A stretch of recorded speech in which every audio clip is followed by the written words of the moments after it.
Kisah ini diawali ketika seorang artis cantik Hollywood bernama Olivia sedang berlibur di sebuah danau di negara India. Tanpa dia sadari, ketika dia berenang di danau itu ada dua orang pemuda yang sedang memperhatikannya. Kecantikan dan kemelekan tubuhnya membuat kedua pemuda itu mempunyai hasrat kepadanya, bahkan mereka jadi mempunyai rencana yang jahat. Secara diam-diam, kedua pemuda itu memasukkan obat bius ke dalam minumannya Olivia. Tak berselang lama, Olivia pun meminumnya. Sepertinya dia merasa ada yang aneh dengan minumannya itu, tapi dia nggak begitu memperdulikannya. Setelah itu, dia pun mulai berjalan menaiki anak tangga menuju ke penginapan. Tiba-tiba saja Olivia mulai merasa pusing. Sambil tertatih-tatih dia berusaha menuju ke kamarnya. Saat hampir sampai di kamarnya, kedua pemuda itu langsung membopong Olivia masuk ke dalam kamarnya. Bahkan Olivia dilempar ke atas kasurnya. Namun anehnya Olivia tiba-tiba saja kejang. Semua urat yang ada di tubuhnya terlihat jelas seperti yang ada di film-film zombie. Kemudian gadis itu pun kehilangan nyawanya.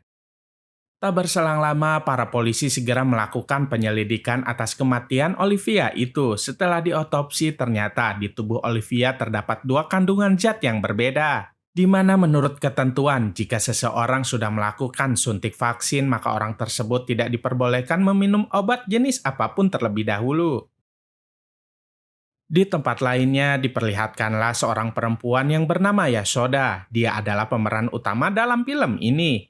Hari itu dia sedang berada di sebuah rumah sakit untuk memeriksa kandungannya. Ternyata Yashoda ini merupakan seorang ibu pengganti, di mana dia udah setuju untuk menjalani kehamilan bagi orang lain yang akan menjadi orang tua sang anak setelah kelahirannya. Setelah dokter itu memeriksa Yashoda, dia mengatakan bahwa kandungan Yashoda dalam keadaan baik-baik saja. Sepertinya Yashoda mulai ragu dan ingin tetap tinggal di rumahnya, kemudian melahirkan bayinya. Tapi dokter itu malah memarahi Yashoda.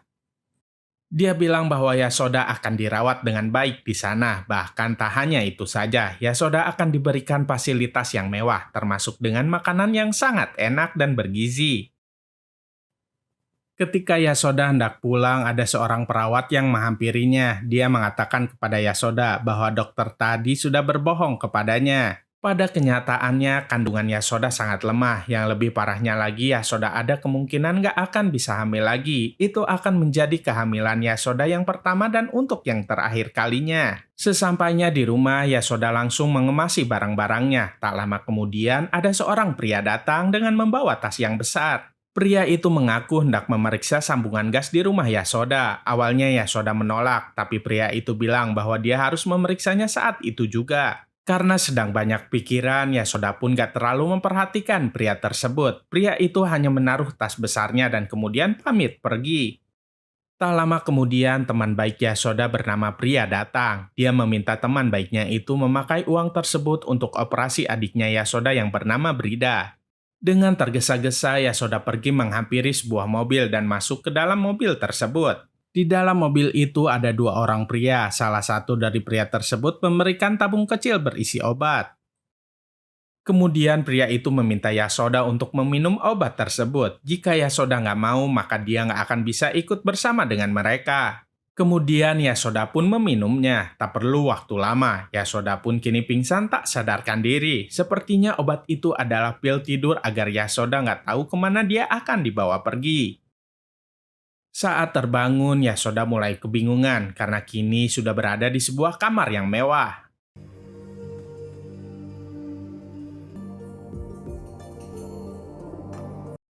Tak lama setelah itu, ada dua orang wanita datang ke kamarnya. Salah satu dari wanita itu bernama Madu. Dia adalah pemilik dari semua fasilitas yang ada. Dia pun mulai memperkenalkan dirinya kepada Yashoda. Yashoda terlihat sangat senang sekali. Dia bertanya apa semua fasilitas yang ada di kamar itu akan menjadi miliknya. Madu mengatakan bahwa iya, semua itu akan menjadi milik Yashoda, kecuali bayi yang ada di dalam kandungannya.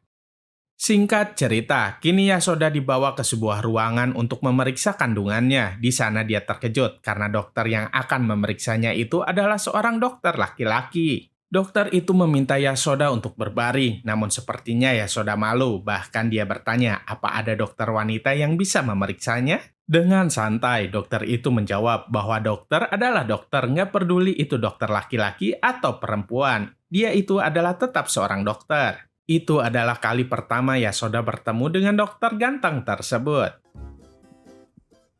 నా బిడ్డే కదా. Kini waktunya Yasoda untuk makan siang. Di sana dia bertemu dengan para wanita yang bernasib sama dengannya. Tiba-tiba saja Yasoda duduk di salah satu meja. Dia nggak tahu bahwa yang duduk di sampingnya itu adalah ketua geng yang ada di sana. Wanita itu bernama Teju. Sebagai penghuni baru, Yasoda pun di ospek. Teju menyuruh Yasoda untuk datang ke salah satu ruangan yang ada di zona 2 mengambil rokok. Padahal ruangan itu adalah ruang terlarang. Zone 2కి పో ఇంకా పోలే Dengan perlahan-lahan, Yasoda mulai menelusuri lorong itu. Banyak sekali ruangan yang ada di sebelah kiri dan kanannya. Sampai akhirnya Yasoda ketahuan oleh Satpam. Untungnya dokter ganteng yang bernama Gautam itu menolong Yasoda. Setelah Satpam itu pergi, dokter Gautam menjelaskan kepada Yasoda bahwa dia dilarang berada di area itu karena itu merupakan zona terlarang. Hanya staf dan dokter yang boleh berada di area tersebut. Kini Yasoda kembali ke meja makan tempat Teju dan teman-temannya berada. Dengan sembunyi-sembunyi Yasoda memberikan sebungkus rokok kepada Teju. Itulah awal dari persahabatan mereka. Tak berselang lama, kepala koki datang menghampiri mereka dan menanyakan kepada Teju apa dia mengambil tabnya. Teju pun menjawab bahwa dia nggak tahu menahu soal tab tersebut. Ketika kepala koki itu sedang sibuk mencari tab di meja kerjanya, Yasoda datang menghampirinya dan bertanya apa dia mempunyai balsam untuk sakit kepala. Di saat orang itu lengah, Yasoda menaruh tab di tumpukan buku orang tersebut secara diam-diam. Ternyata Yasoda lah yang sudah mengambil tab tersebut. Kala itu Laila nggak sengaja melihat hal itu. Sambil bercanda, Laila mengatakan kepada Yasoda bahwa Yasoda pembuat onar juga sama seperti Teju. Kini saatnya Yasoda untuk diperiksa lagi kondisi kesehatannya oleh dokter ganteng yang bernama Gautam itu. Yasoda sepertinya suka dengan dokter tersebut. Dokter itu meminta Yasoda untuk gak terlalu banyak makan coklat. Hal itu membuat Yasoda semakin senang, apalagi saat dokter itu mengambil coklat yang ada di tangannya. Itu membuat Yasoda seperti sangat diperdulikan. Singkat cerita, ketika di toilet Yasoda bertemu dengan Teju. Yasoda meminta Teju untuk gak merokok karena itu sangat membahayakan bayinya. Hal itu tentu saja membuat Teju marah dan menyuruhnya untuk pergi. Namun setelah itu Teju malah berubah pikiran. Dia jadi berpikir bahwa apa yang Yasoda katakan itu memanglah benar. Kini Yasoda berteman baik dengan Teju, Laila, dan yang lainnya. Bahkan mereka menceritakan kenapa mereka mau menjadi ibu pengganti. అని ఒకరోజు మా అయ్య సిరాకు పడతా అంటే నా Waktu pemeriksaan yang berikutnya pun sudah tiba. Dokter Gautam datang lagi ke kamarnya Yasoda untuk memeriksa kesehatannya lagi. Kali ini dia membawa makanan kesukaannya Yasoda. Hal itu tentu saja membuat Yasoda sangat senang. నేను చేసుకోబోయేవాడు ఎలా ఉండాలంటే చూసి చెప్పేవాడై ఉండాలి. Hari berganti hari, Yasoda menjalaninya dengan gembira bersama dengan teman-temannya yang lain. Saat di ruang makan, salah satu teman mereka sepertinya sedang kontraksi. కొన్నాళ్ళు పోతే ఈ బిజినెస్ ఆన్లైన్లో వచ్చినా Di malam harinya, Yasoda pergi menemui Laila. Kemudian Laila menceritakan kisah hidupnya yang pilu. Bahkan Laila mengatakan kecemasannya soal bayi yang akan dilahirkannya nanti karena dia nggak diperbolehkan untuk melihatnya. Tak berselang lama, ada berita buruk yang membuat mereka bersedih. Bayi Kajal tidak bisa diselamatkan. Mereka terpaksa harus mengeluarkan janinnya.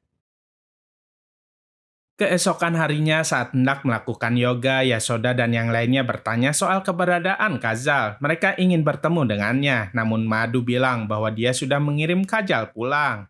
Saat di kamar, Yasoda jadi teringat dengan perkataan dari Laila bahwa semuanya terasa aneh. Tiba-tiba suara alarm pun berbunyi dan itu berasal dari kamarnya Yasoda. Sudama yang sedang berjaga kemudian segera pergi ke kamar Yasoda dan memeriksanya. Saat dia masuk, Yasoda sedang pingsan. Kemudian Sudama dan yang lainnya segera membawa Yasoda ke ruang dokter.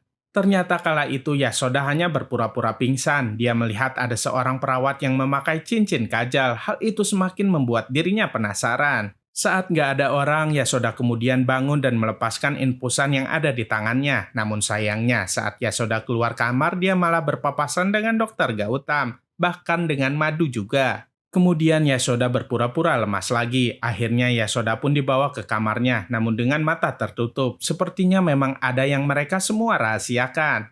Kini Yasoda pun sudah berada di kamarnya lagi. Dia terus saja memandangi burung yang ada di balik jendelanya. Yasoda hendak menggapai burung tersebut, namun nggak sampai. Kemudian Yasoda mengambil pisau untuk melepaskan mur jendelanya. Setelah itu Yasoda mencoba untuk mengambil burung tersebut. Anehnya ada sebuah kaca yang menghalanginya. Yasoda pun menghancurkan kaca tersebut dan ternyata itu adalah sebuah layar monitor. Bahkan di balik monitor itu merupakan sebuah dinding batu. Di saat yang bersamaan, Saudama hendak ke kamar Yasoda untuk memberikan obatnya. Untungnya Yasoda keburu menyadarinya, sehingga Saudama nggak tahu apa yang sudah Yasoda lakukan. Tiba-tiba Teju membuka pintu kamar Yasoda dan memberitahunya bahwa Laila sedang kontraksi. Kemudian mereka pun segera mencari Laila, tapi sayangnya Laila sudah dibawa ke zona 2 dan mereka pun gak bisa datang ke sana.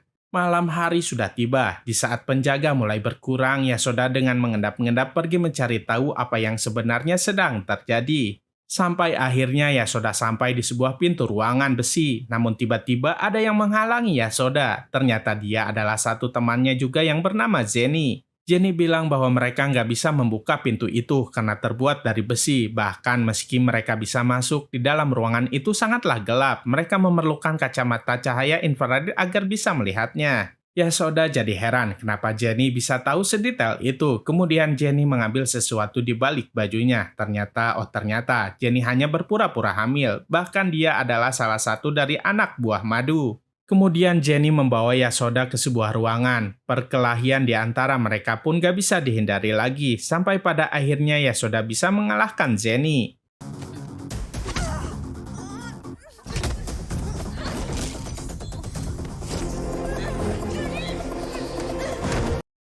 Setelah itu dengan menggunakan kartu identitas pegawai yang diambilnya, Yasoda bisa masuk ke dalam ruangan rahasia itu. Di saat yang bersamaan ada satpam yang mulai menyadari ada sesuatu yang terjadi. Alangkah terkejutnya satpam itu saat melihat Jenny sudah tiada. Kemudian dia kembali ke ruangan kontrol dan memberitahu Bu Madu. Dari situlah mereka tahu bahwa yang menyerang Jenny adalah Yasoda. Saat ini Yasoda sudah berada di ruangan rahasia itu. Alangkah terkejutnya dia saat melihat banyak sekali jenazah di dalam peti mati. Yang membuatnya lebih syok lagi, di antara peti itu terdapat jenazah Kazal dan Laila. Tak berselang lama satpam botak itu mencari Yasoda. Dia terus saja memanggil nama Yasoda. Untungnya Yasoda berhasil pergi ke ruangan lain. Di sana banyak sekali rak lemari. Karena penasaran, Yasoda pun mengambil kacamata infrared dan melihat sekelilingnya. Yasoda mencari lemari dengan nomor yang tertera di peti Laila. Saat dibuka, lampu rak itu pun menyala. Alangkah terkejutnya ia saat melihat ada janin bayi di dalam tabung bayi itu. Tanpa sengaja Yasoda menyalakan semua lampu di lemari tersebut. Yasoda semakin ketakutan saat melihat ada ribuan janin yang sudah diawetkan di sana. Lantas, apa yang akan terjadi? Kita lanjut di part 2-nya ya. Jangan lupa untuk like, comment, and subscribe ya. Sampai jumpa di video-video kami berikutnya. Dadah!